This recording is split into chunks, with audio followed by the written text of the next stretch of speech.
தேவனுடைய நாம் மயப்படுவதாக இன்றைய பாடல். பள்ளங்கள் எல்லாம் நிரம்பிட வேண்டும், மலைகள் குன்றுகள் தகர்ந்திட வேண்டும், காணவை நேராகணும், கரடானவை சமமாகணும். பள்ளங்கள் எல்லாம் நிரம்பிட வேண்டும், மலைகள் குன்றுகள் தகர்ந்திட வேண்டும், கோணலானவை நேராகணும், கரடானவை சமமாகணும்.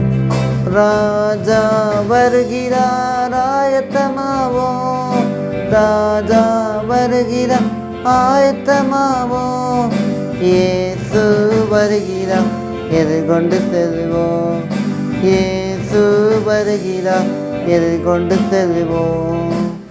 இன்றைய வசனம் ஏசாயா 44.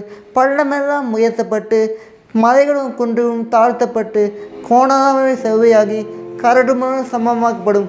கர்த்தர் உங்களை ஆசீர்வதிப்பாராக. இயேசு உங்களை நேசிக்கிறார்.